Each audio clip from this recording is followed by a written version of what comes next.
Welcome to Hochoka Podcast. President Ronald Reagan and Vice President George Bush begin their second term in office. Coke releases new and improved New Coke, meeting so much opposition that old Coke is back on the shelves in 3 months. The Unabomber is on the loose. Back to the Future opens in theaters across America, and Mike and Kim Tyrrell arrive for their first year as house parents at St. Joseph's Indian School. These things happened 40 years ago. Here to tell us what it's like 40 years later, the school's president, Mike Tyrrell. Hello, Mitakie. Welcome to Hochoka, here at the center of St. Joseph's Indian School's campus. I'm Scott Wooster, your Hochoka host. Today we're talking with the school's former president, Mike Tyrrell, who dropped by the studio before departing this summer to reflect with us on 40 years at St. Joseph's Indian School. He's joined us before, and he joined us again for this sit-down. Welcome, Mike. Good to see you, Scott. Good to see you, Thanks too. for having me here today. Absolutely. So I want to start at the beginning with you and just talk a little bit about where you're from. I mean, if you're anything like me, you're growing up, you can't imagine that this would be your future and that you're going to spend 40 years in a place like this. What was it like for you growing up, and did you have any inkling that you were going to serve in any kind of way like this? Great question, Scott. So this morning when I came onto campus again, there's this wonderful feeling when you come to our campus here at St. Joe's. And so every morning that I've been able to drive on campus, many of those mornings, usually say a little prayer when I get to campus, just sign of the cross, and then allow the Spirit to kind of touch me. So that happened again this morning, and I honestly, I feel very blessed to have done this work and that type of thing. So growing up, I was one of 10 children, grew up in Joliet, Illinois. My mother and father were very humble people, very Catholic, good people. And they didn't have a lot of money, but they insisted on sending their kids to Catholic grade school and high school in Joliet. And that was a big deal because I think that was kind of the formation of my life anyway. And I would say that growing up as Catholic, getting that sense of Catholicism regularly and as part of my education did build a foundation of this idea that there needs to be some service in your life and that type of thing. So, our claim to fame as Tyrrells is there were 10 of us and we lived in this little teeny tiny house, and people would drive by and say, I think there's 10 or 8 or 12 kids that live in that little house. How did that happen? Talk of the town.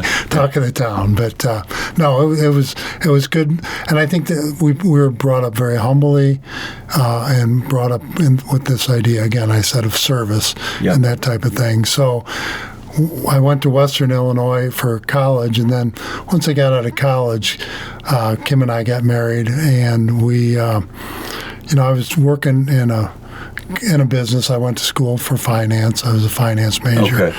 And first I worked as a bank auditor, and then I worked in a brokerage firm for about a year and a half. And there was always something missing. I always felt like, it's nice to be doing business kind of work, but could I ever match that up with something that was a little more giving, a little more contributing to society, giving back a little bit? And so somewhere in that, Kim and I were married about a year, and in that first year, I don't know if we were bored, I don't know if we were just looking for something else to do, some adventure. Didn't have any children then, so decided to look around for various types of volunteer work. And somehow we ended up looking through this resource book called Response, and there was these organizations, and we signed up to applied at St. Joseph's Indian School. I just wrote a letter, ended up getting an interview, ended up getting a job here. And so here we are, Kim was 23, I think, and I was 25, and we headed to Chamberlain, South Dakota for a year of service. I do think, though, I did have a sister that, growing up, did work in Montana at St. Labray for a couple years, and so maybe that planted a seed, too, of that you could contribute to society through different kind of work and that type of thing. You also had family here too, when you were first starting. A couple brothers maybe ended up, but were you the trailblazer for that, or? Yeah, so I would have come first, and then the year was 85. It seems like some days it seems like just yesterday, and some days it seems like 40 years ago. Right. Depends on the day. So, yeah, at some point, I did have a brother Tim and a brother Jim that worked here as house parents and did different things. So, but Kim and I came first, and, you know, like all of us got, I'm sure the first day we got here, it was like, oh boy, we're in over our heads. Mm-hmm. And then the first day kids show up, oh boy, we're in over our heads. And then the miracle of the mission and the blessing of the mission seems like time fills in. And, you know, I've told this to a lot of people. I've realized it's a ministry of presence. Yep. The kids will trust you, the families will trust you, people will trust you as you're present. Mm-hmm. You can't just come here and freelance and say, everybody's going to trust me on day one. Yeah. You have to be present, you have to spend time, and you have to live in each other's worlds. You have to spend time getting to know one another and empathize and try and come to an understanding of one another. Absolutely. And certain values like hope, love, desire for education, all those are universal things that are part of our mission that just blend in. And if you embrace those, you know, here you are 40 years later realizing how blessed you are because you were able to work here at St. Joseph's Indian School. It's kind of the universal traits, like I said, love, hope, desire to interact with people, those types of things. And the kids do see and understand the legitimacy that you bring to the table. Mm-hmm. It's not that they accept you on day one. It's not the families accept you on day one, nor should they. Yeah. Yet, if you come back, if you show that you care, concern, compassion for them, then what happens is you eventually grow to learn the culture or learn a little more about the culture, learn to understand some aspects of the culture, those types of things. Then you really begin to immerse yourself in their world, and they also immerse themselves in your world. Yeah. And, you know, back in the old days of the homes, you could see various house parents and the way they ran their homes, certain things they liked, certain things they served at meals, and the kids would pick those up and end up liking those types of things. You know, on day one they might not, but after a little time and effort, and it's a kind of a universal thing, and it's a wonderful thing, but it does take sometimes some intestinal fortitude, because there's some tough days here, and there's days here that the mission will tap you out a little bit and will take from you. But in the end, you always receive way more than you ever gave here at St. Joe's. Yeah. For folks that don't know, your wife is gregarious, outgoing, you know, somebody that I think kids would gravitate to because of her personality, and they would want to be a part of Kim's world. In your book, you guys talked about your struggles as you went along, and you talked about aha moments. What did you pick up? When did you know that you were sort of in, or as they would say in Chicago Mafia, a made man? When did you know that you had kind of crossed that hurdle, the final hurdle? Well, one thing you just kind of mentioned prompted was a story I remember where, you know, my brother Tim and I came here and we coached football for a couple of years. We started the football program, tackle football program. And some of those guys do come back now and talk about some of those days playing ball. But there was a couple days where we'd have some tough practices after school, and then we would go home, and Mike Tyrrell and Kim Tyrrell would sit at both ends of the table, and the kids always sat in the middle.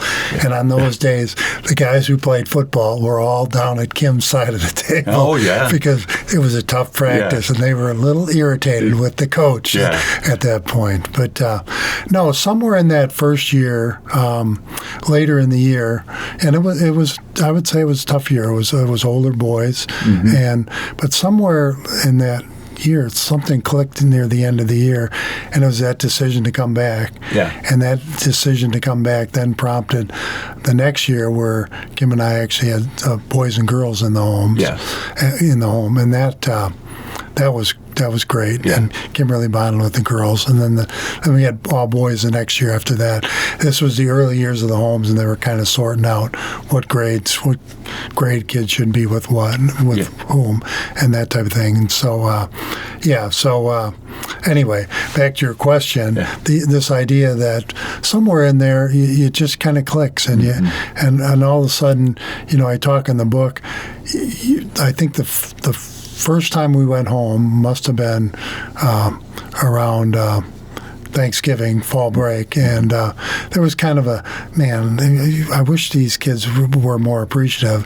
And by going home at spring, it was like feeling bad for some of their situations and really more worried about them than feeling sorry for ourselves or feeling sorry for myself and that type of thing. So I think it was somewhere in that year where you just kind of grew into it, and you felt like you were all one. You were kind of one team, one home.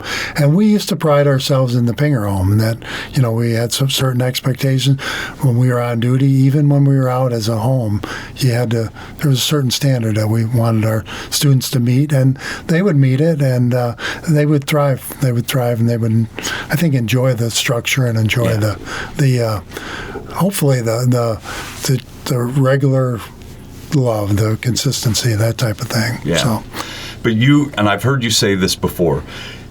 Once you've done this long enough and you've been through that, you have to kind of be a steadying influence for the folks who are coming in to work, because they're all going through it. You can almost read it in their faces and in their eyes and their body language that they're having a tough time. And I've heard you say this time and again, especially maybe in a hard February or March when it seems like the school year's not going to end and the South Dakota winters aren't going to end, and you get to the point where you go, relax, we're going to get through this. I know it doesn't feel like it, but trust me. And you have to be somebody who's gone through that in order to tell them that they're going to get through it. So I've heard you do that, and that perseverance.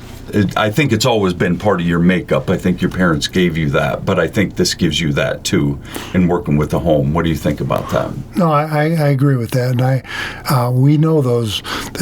There's a cadence that goes with our school year here, and it's a kind of up and down, a lot of energy in the fall, and then South Dakota winter, whether you have a lot of snow, whether it's super cold or not, there's a little less light, it seems like the walls kind of move in a little closer, particularly as a house parent in the homes. And then there's something in your head about the calendar, March 1st. Dennis Lipkowski, who was our boss my first year, he brought us all in on March 1st, and we had this big celebration, and it was snowing out. But there was something about March 1st and the calendar flipping that meant spring was here, and things were going to liven up, and then the spring here at St. Joe's is always a lot of it's a great time. Spring in South Dakota is a wonderful time after you've had kind of the doldrums of the winter, and so what you're always doing is mentoring and trying to show by example new people that hang in there. You'll get through this, and when you do, you'll be a better person, and you will feel almost like you climbed the mountaintop. And I've said this many times. I appreciate anybody who wants to work at our mission, work at St. Joe's. Of course, being a house parent, I respect people who want to be house parents. But man, you do the work in year one, please come back for year two, because that's when it all pays off. The kids know you from day one. You know the routine. You know the way things work at St. Joe's. You know the natural flow of the year. And that's where you really begin to reap the benefits. And so occasionally somebody will be here just a year and have to leave for whatever reason. And I always feel bad for them, because the payoff is year two and beyond. You've paid your dues. The relationships are built. Now let's get to work. Now let's have some fun. And I also wanted to say that, you were talking about 25, naive, clueless as people. Yeah.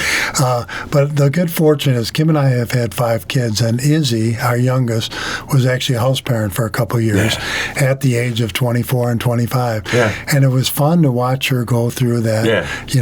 Comes home crying in late fall because of the kids driving her crazy, and then that love that came up in the spring, and then her ability to get through that second year, to coming back for a second year, and really, again, reap the benefits of that. But in watching her, realizing, man, how young we were at 25, and how maybe we thought we were really good at this, and probably weren't as good as we thought. Yeah.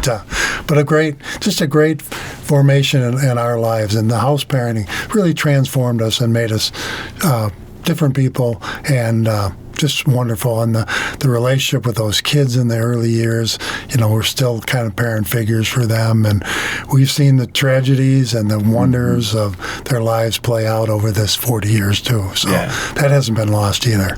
We have to talk about Kim Tyrrell for 1 second, because she is a people person. She really is the life of the party, and you mentioned this. Kids would gravitate to her naturally, and she was always very welcoming, very loving, and the kids totally liked her. And it was a few years ago, there was one of our former students came back, and they had run into Kim, and they came to me and said, she still smells as good as she did back in the old days. Because Kim and her perfume, was always legendary, but no, I was blessed with a partner that just knew people and felt comfortable with people, and people then felt comfortable with her. So it was a good partnership, because I was the old guy sitting in the corner, and Kim was doing all the good relationship building. Right, so and she's non-threatening. Yeah. She's bubbly, and she's non-threatening, and that's important too. I found that I don't want to come across as a threatening person to the kids in any way. Right. And sometimes we do just by our presence. Right. We mentioned mentoring people. So the house parenting is a lot of fun, but at some point you moved into a whole different direction, okay? And we're talking about 35 plus years of a 40-year career. You had your business degree, your finance degree. You had worked in that field for a little bit. That had to have fed in a little bit to your decision to go into leadership roles here at the school. What did that look like for you as you moved on from house parenting? What prompted you to get into the role that you're in now, and what are the twists and turns that have gone that way? So after 3 years of house parenting, the superintendent at the time said, we're split up in some departments here at St. Joe's. You got a development office, you got programs, you've got different areas on campus, and we need to consolidate to one kind of HR office. We need some, the child service would recruit their own people, development would recruit their own people, and he wanted to centralize that. So Kim and I actually started the first HR department, and Kim found her niche. She recruited house parents, and me too. She'd go out on the road and she'd recruit people, and she was pretty good at that. And so so we started the early days of HR. It was not as sophisticated, not as developed as was here today, but it was the beginning of that. And so, and then after that, there were several years moved into we needed somebody, superintendent of the programs and that type of thing. So I moved into that, and then somewhere in the mid 2015-16, the president of St. Joe's left, and so they needed president. There was not an SCJ ready, and so I was asked to be an interim, and then eventually became president of St. Joseph's Indian School. And so, and president in name only. It's the mission is more important than any person, any place or thing here at St. Joe's. But it was just the idea of. So I was asked to lead the programs, and in simplistic terms. And so what that calls for is, trying to set a direction for the organization, trying to keep our mission vibrant and up to date for those we serve and the people we work with and that type of thing. So all the twists and turns over the years, we were talking about some milestones. Back in the mid-'90s, we got our first accreditation from Council on Accreditation. And I look back at that as the beginning of us. The homes were started in the mid-'80s. Yep. And so we were moving along as a home residential program, residential educational program, but it was in the mid-'90s when we accredited where outside standards kind of came into play. Yeah. And I think over the years that's helped us professionalize ourselves as an organization. I think that's been very good for us over the long duration because Council on Accreditation has national standards that we try and adhere to and meet. And it's been good. It's been a challenge for us, but it keeps us on our toes, and we go through reaccreditation every 3 years. Okay. And so that's been good for us over the years. Is there anything that you're leaving on the table? Anything that you go, oh man, it's hard to leave because I wanted to see this happen and I didn't get to do that? Is there anything you feel like you're leaving behind? I don't know if there's anything we're leaving behind. The hope is that one leaves a legacy of goodness, kindness, and that we, as an organization, are professional, but we find the balance in those SEJ values of reconciliation, of love, of service, of those types of things. And so I'm hoping that the business side never supersedes the mission side, that the business side never becomes more important than that one-on-one work with a student, that openness and welcoming and love for families, for the hope for our alumni, those types of things. And I talked about universality of those traits, but I also think that the hope is that in your legacy that the goodness is left on the table, the love, that kind of thing, as opposed to some other things. Are there some things we haven't done? Oh, sure. There's a bunch of them. There's probably a lot of little things that are more personal to me than anything. Yep. So I don't even know if I can name them all now, but there's a few days as we're wrapping this up and just about my time is just about here, where I'll drive to campus and say, maybe I should have done that a little bit different, or maybe that could have been better. But it can never be an I statement. Our work here is always about we. And so many people are dedicated to the work and the mission here at St. Joe's staff-wise, and then it expands to people who are willing to, fund us and willing to support us and those types of things. Those people are also heroes in the mission too. And so we represent them. We represent the hands and feet of those people in our day-to-day work here. So it's a lot of we here in the work. And so I guess, less about what we're leaving on the table and more just thankful that I've been exposed to a lot of wonderful people, from our students to families to our alumni to staff to our wonderful, generous supporters. And it's a worldwide thing. We go to Germany, and there's people there that are willing to try and support the mission too. So it's pretty cool if you think about it. The question I want to leave folks with is, what are your feelings leaving this place? How do you feel about making this journey? Like I said before, I'm blessed by the journey. I'm blessed by the work and that type of thing. So on the way out, I think I would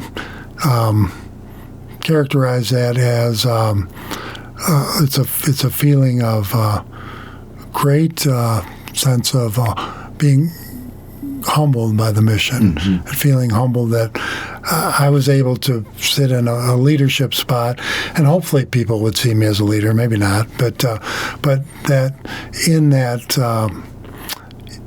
it's kind of weird, but it's also time to move on. There's a lot of cool people that are here right now that are willing to take on the mission, to continue the work of the mission. I see and that. so it's less of a big dramatic thing and more of kind of a handoff as I kind of ride into the sunset and life goes on. So it's not a big huge deal in that regard, and it's more about setting up situation where it just rolls into the next person and that type of thing. We're at 90 some years at St. Joe's. We're going to be starting the next 100 years. That is going to be so cool. And there's such a great foundation set now for the next group of people, the next group of leaders to really take it and run with it and do it in a way that serves the mission, serves our family of students, but also meets the needs of those who support us and that type of thing. So the future has a potential to be wonderful here at St. Joe's. And so I'm glad for that. And I think it's on to the next people and on persons that keep the mission going as long as it needs to go. Just let me, if I can, be one to say wopila to you for leading this organization in a good way for 40 years. It's you have been a leader here for sure, and it's nice to know that somebody's at the helm and you can that's providing that direction that everybody trusts and knows where they're coming from. So wopila for what you've done here for these kids for 40 years and taking that leap of faith with Kim to come out here from Illinois at that time. Well, thanks, Scott. And again, place is in good hands, and the mission continues on. Yeah, and thanks for being here at Hochoka too. I know this is a fun studio to be, but it's also, it's hard to talk about yourself sometimes. So we thank you for being here to do that. So. Thanks, Scott. Appreciate your work, too. Absolutely. Thanks. And we'll thank our audience for joining us here at Hochoka at the center of St. Joseph's Indian Schools campus, where we talk about issues that are central to Native American education today. Till next time, stay centered.